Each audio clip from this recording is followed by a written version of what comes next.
Hello and welcome to the new podcast series of the PRCS on Humanitarian Voices. And today our guest is Mr. Asif Aman, who is currently serving as a head of mission at the German Red Cross mission in Pakistan. Welcome, Mr. Asif Aman, to our podcast series. Would you like to share something about yourself? I'm the head of office for the German Red Cross, as you already mentioned. I'm currently covering Pakistan and working for the last 6 years for the German Red Cross. Since how long you're working with the Red Cross mission, and would you like to share something about your Red Cross Red Crescent journey? I mean, it's a long journey. It's almost 25 years. It started back in 2001, and to be honest, I had no idea that I'm coming to the organization that I will stay for 25 years. The reason being is that being a fresh graduate, I wanted a job. And somebody told me there is an opportunity in one of the organization, even not knowing what this organization is doing. I came to the interview and then I asked one of the employee, what is this organization doing? And he tried to explain me a bit. I was selected, fortunately. For sometimes when I did few months job, I did not like it because there was nothing interesting. And I was continuously applying for different other jobs. Then one of the incident that happened in 2001 October, where the influx of Afghan families coming into Pakistan changed everything for me. That was a turning point. And we assisted the Afghan refugees in the camps. I worked closely with the vulnerable families. I saw how appreciable they were when we provided them aid. How much they acknowledged, and that was a turning point for me that I started loving my job. And here I am for the last 25 years. As you rightly said that you got motivated or you got motivation from that region actually where you got a chance to meet with one of the migrant, right? So obviously currently you are working as a head of mission in the German Red Cross in Pakistan. How many organizations in the past with whom you were sort of associated? And obviously when you were in the Red Cross Red Crescent mission, you got an opportunity to serve for the abroad mission as well. Yeah. So did you get a chance to work or did you got deployed in any of the other country? Absolutely, yes. Besides the Red Cross job, I did only one job, which was a very short term in one of the private company. All my experiences of the Red Cross, but within the Red Cross, then I moved from one partner to another, and I basically started with Pakistan Red Crescent Society. That's my parent organization, and that's where I have received all this respect and all this exposure. So I'm extremely thankful to Pakistan Red Crescent Society, and I think I was one of the luckiest of the people that has reached to this level. So from the Pakistan Red Crescent Society, while there was a 2005 earthquake, a big earthquake was happening, many of the other partners were working in Pakistan, and I think that was a point when the Danish Red Cross headhunted me. I was lucky to be appointed by the Danish Red Cross for Pakistan. So I was still working closely with Pakistan Red Crescent Society. I have been working in the Middle East, mostly again for the Danish Red Cross, Yemen, Syria, Lebanon, and also Iraq. Last mission outside Pakistan was Afghanistan, where I served for the Danish Red Cross. And now I'm back here in Pakistan for the German Red Cross. Okay. So would you like to share something about what German Red Cross is doing in Pakistan in collaboration with the Pakistan Red Crescent Society and other national societies? German Red Cross is present in Pakistan since 1983, and again because of the influx of Afghan families into Pakistan was the main reason German Red Cross came into Pakistan to assist them along with the Pakistan Red Crescent Society. And now German Red Cross has spent 43 years so far. 43 years in Pakistan? 43 years in Pakistan. Okay. And it's a long partnership that the Pakistan Red Crescent Society had with any partner. German Red Cross have worked almost in every area of support. They worked in the livelihood for the people who needed recovery. German Red Cross worked in public health.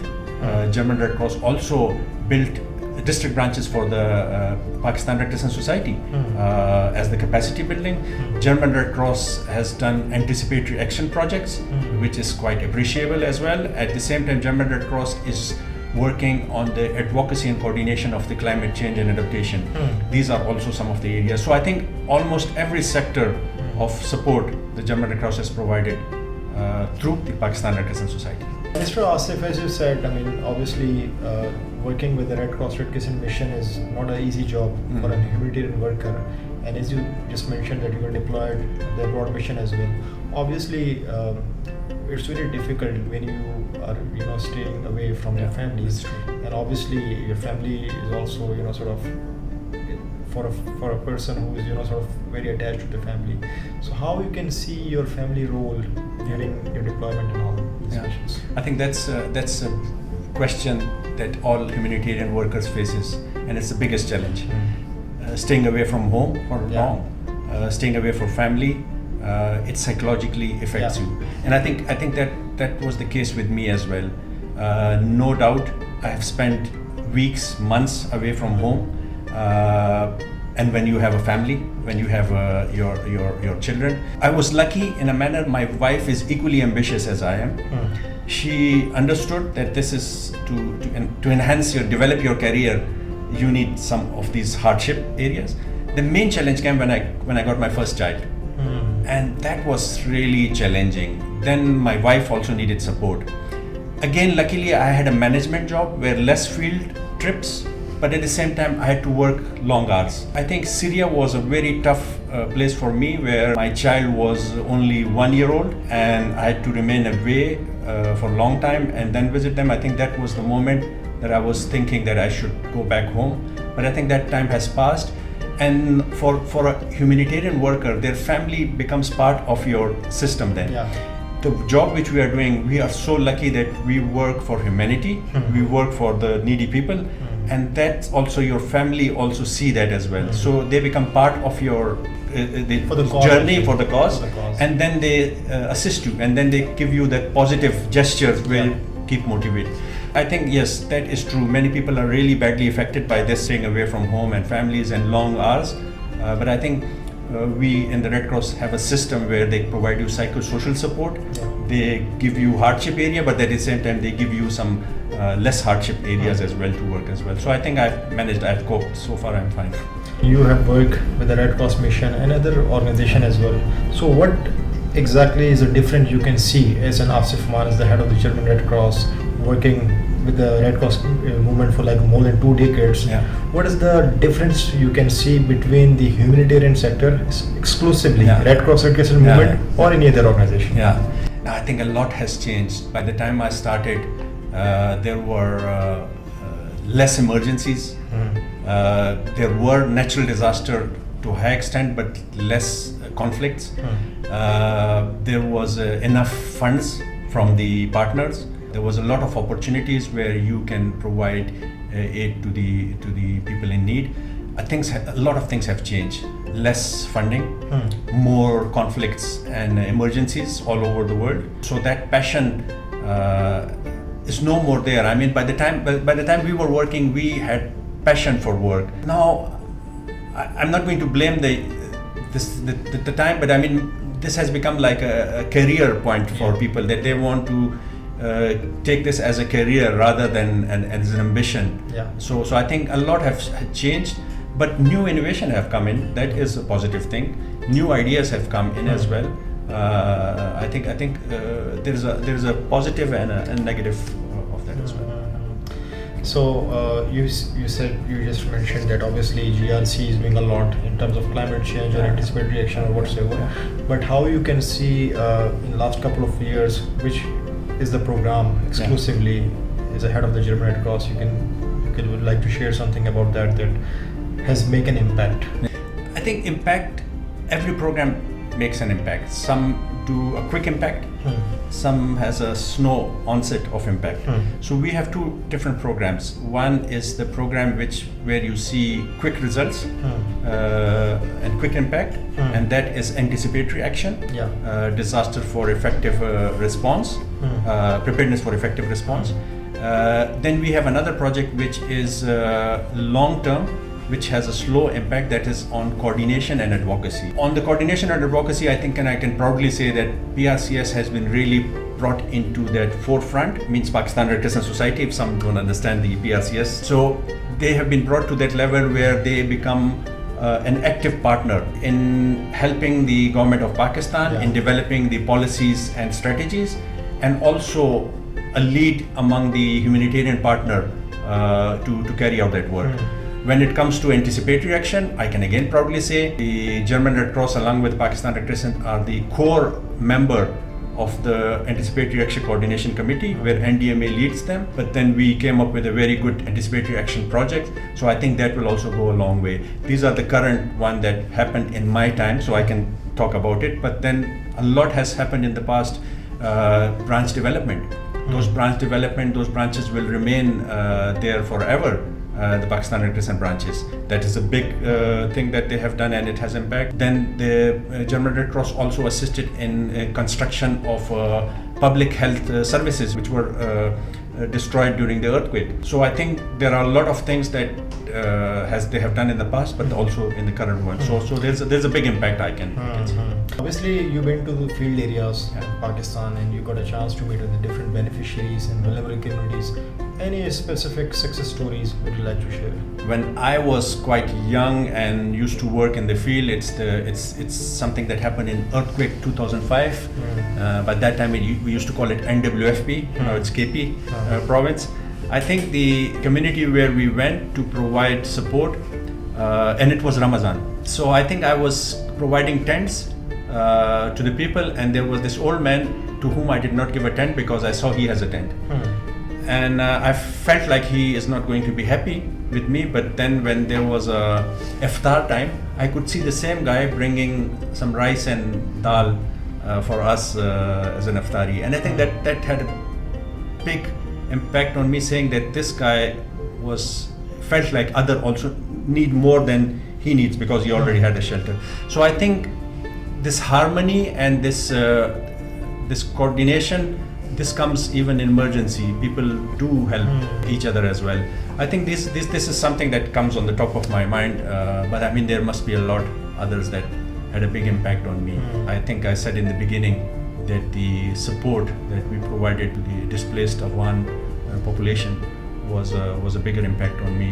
Working as a head of the mission of German Red Cross in Pakistan, any specific challenges you have faced, and how you have sort of overcome that challenge? In simple words, how you have sort of convert the adversity into opportunity? Yeah, I mean, challenges, of course there are operational challenges that we have seen in the field. There are some administrative challenges that we have in our office or with a partner. I think challenges will always be there. It's not going to be, our work is not something that we don't have challenges. But I think with the passage of time, you learn so much that you can manage to handle those challenges. I can talk about the field level challenges. I think that is something which we faced a lot. Coordination was always very weak, and I still believe it's still weak.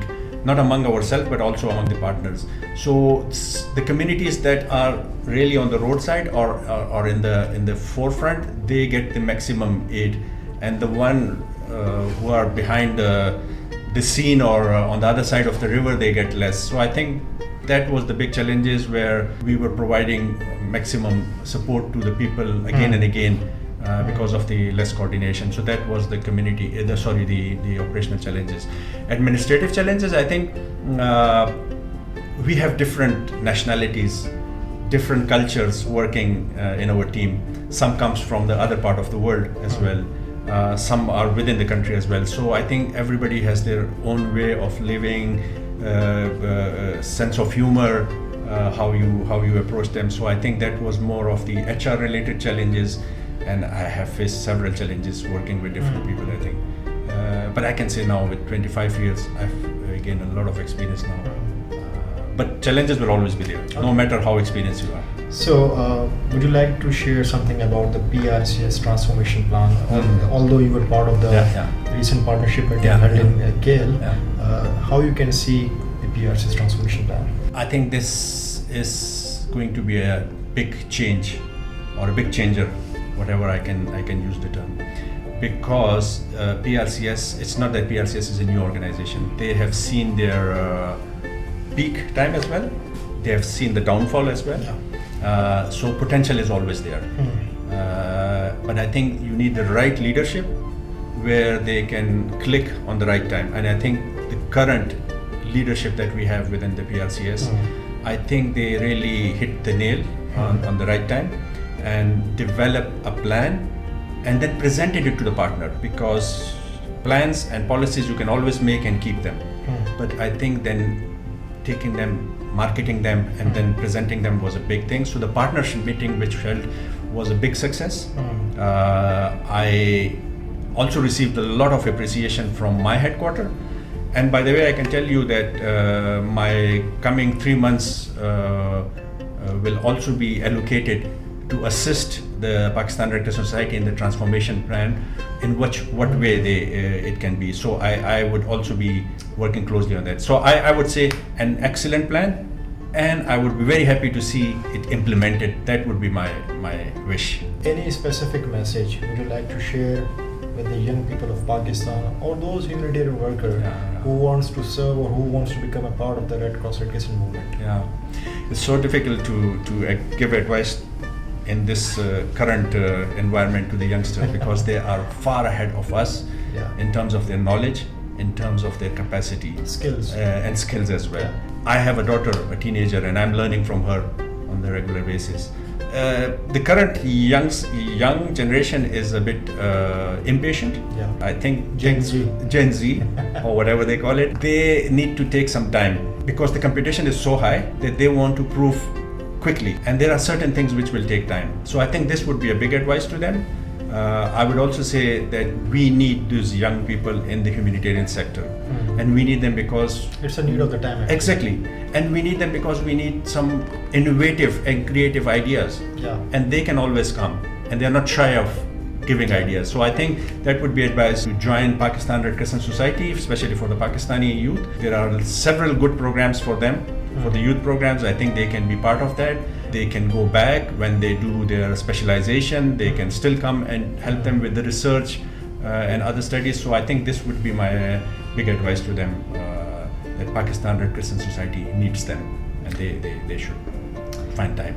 Perfect advice. And at that note, we are just going to close our today's podcast series. Thank you so much, Mr. Asif Aman, for your time and for joining us for this podcast series. My pleasure. Hopefully, I'm sure and hopeful that our viewers would definitely like to listen more, practical life experiences, and the Red Cross Crescent movement work, and what exactly the Red Cross movement is doing in Pakistan. Thank you so much. Thank you. So for that note, we are just done with this second episode of the podcast series of the PRCS Humanitarian Voices. We are keen to know about your experience, views, and feedback. Thank you so much. Stay tuned.